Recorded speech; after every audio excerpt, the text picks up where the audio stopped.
ডালের সাথে কি ভাজা তৈরি করবে মাথায় আসছে না? তাহলে এই রেসিপিটা একদম তোমাদের জন্য। একঘেয়ে আলু ভাজা ছেড়ে দাও আর এই রেসিপিটা ঝটপট বানিয়ে নাও। যেমনি তোমরা দুপুরে লাঞ্চে বা রাতের ডিনারে ডালের সাথে তৈরি করতে পারবে, তাছাড়াও বিকেলের জলখাবারে বাচ্চাদের স্ন্যাক্স হিসেবে তোমরা কিন্তু পরিবেশন করতে পারবে। তাহলে চলো রেসিপিটা এবার শুরু করি। নমস্কার বন্ধুরা, বানিস ফুড প্যাশন চ্যানেলে আবার একটা নতুন পর্বে তোমাদের সবাইকে স্বাগত জানাচ্ছি। আজকে যে আলু স্ন্যাক্সটা তৈরি করব তার জন্য এখানে দুটো আলু খুব ভালো করে চোকলা ছাড়িয়ে নিয়ে ভালো করে ধুয়ে নিয়েছে। এবার একটা নাইফের সাহায্যে যেই রকমভাবে আমরা আলু ভাজার ক্ষেত্রে আলুগুলিকে কেটে নিই, ঠিক সেই রকমভাবে আমি আলুগুলিকে কেটে নিচ্ছি। তবে এখানে আলুগুলিকে একটু মোটা করে রাখবো, তাহলে খেতে কিন্তু ভীষণ ভালো লাগবে। এটা তোমরা ডালের জন্য তৈরি করে নিতে পারো। এছাড়া বিকেলের জলখাবারে চা বা কফির সাথে খেতে কিন্তু অসাধারণ লাগে। বাচ্চা থেকে বুড়ো সকলেই কিন্তু অনায়াসে পছন্দ করবে এবং একবার বানালে বারবার কিন্তু বানানোর আবদার আসবে। দুটো আলুই আমি এখানে মোটা টুকরো করে কেটে নিয়ে একটা মিক্সিং বোলের মধ্যে নিয়েছি। এরপর এর মধ্যে দিয়ে দিলাম হাফ টিস্পুনের মতো নুন, তারপর জল দিয়ে দেব।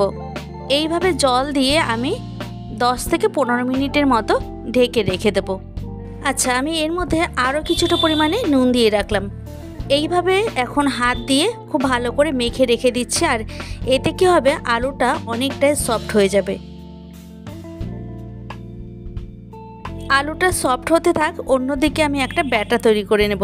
তার জন্য দিয়ে দিলাম 4 টেবিল চামচ বেসন, দিয়ে দিচ্ছি পরিমাণ মতো হলুদ গুঁড়ো, কালারের জন্য কাশ্মীরি রেড চিলি পাউডার, আর দিয়ে দিচ্ছি ম্যাগি মশলা। এখানে 1 প্যাকেট ম্যাগির মধ্যে যতটুকু মশলা থাকে আমি সেই মশলাটাই ব্যবহার করছি। ভালো ক্রিসপিনেস আনার জন্য ব্যবহার করছি সুজি। আমি এখানে 3 টেবিল চামচ সুজি ব্যবহার করলাম। টেস্ট অনুযায়ী নুন দিয়ে দিচ্ছি। এখন এই উপকরণগুলিকে খুব ভালো করে মিশিয়ে নিতে হবে। এখানে শুকনো উপকরণগুলিকে খুব ভালো করে মিশিয়ে নিয়ে অল্প অল্প করে জল এর মধ্যে দিচ্ছি।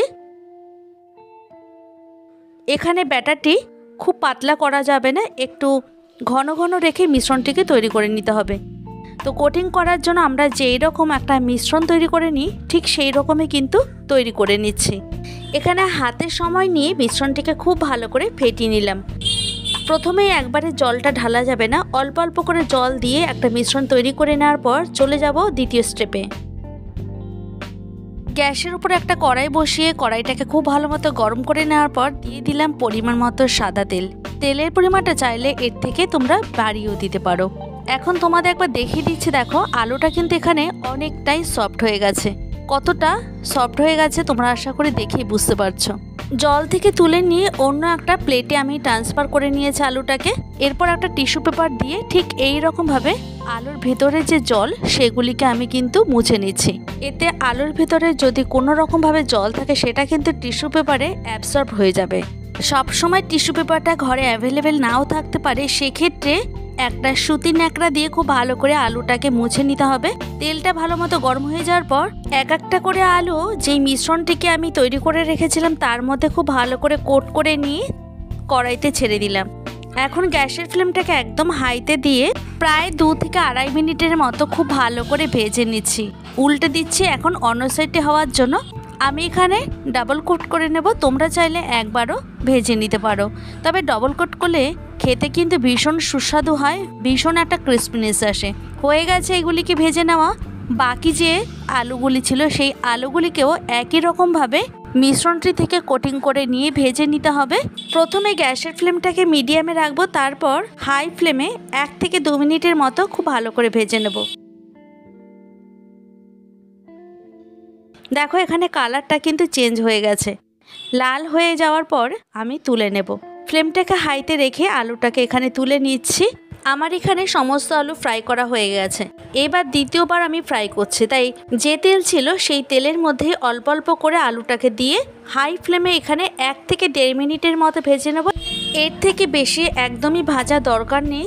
আর এখানে কালারটা দেখে আশা করি বুঝতেই পারছো কতটা ক্রিস্পি হয়েছে, খেতেও কিন্তু অসাধারণ হয়েছিল। তো এবার বাকি যে তেল আছে সেই তেলের মধ্যে বাকি আলুগুলোও ভেজে নেব। গরম গরম ভাতের ডালের সাথে এই ধরনের একটা আলু ভাজা হলে জাস্ট অসাধারণ লাগবে। এছাড়া বাচ্চাদেরকে এই ধরনের যদি আলু ভাজা বাইরে থেকে না কিনে ঘরেই তৈরি করে দেওয়া যায় তাহলে খারাপ কি বলো? এইভাবে যদি কোনো দিন আলু ভাজা না করে থাকো তাহলে অন্তত একবার এইভাবে ট্রাই করে দেখতে পারো, আশা করি ভীষণ ভালো লাগবে। যদি আমার চ্যানেলে এই ধরনের আরও নিত্য নতুন ভিডিও পেতে চাও তাহলে অবশ্যই প্রচুর লাইক কমেন্ট শেয়ার করো। তোমাদের একটা লাইক আর একটা কমেন্ট আমাকে আরও নতুন ভিডিও তৈরি করার মোটিভেট করে। দেখা হবে নেক্সট কোনো ভিডিওতে অন্য কোনো দিন এবং অন্য কোনো সময়। তোমরা সবাই ভালো থেকো, সুস্থ থেকো এবং সবাইকে ভালো রেখো। আজকের ভিডিওটি আমি এখানেই শেষ করছি।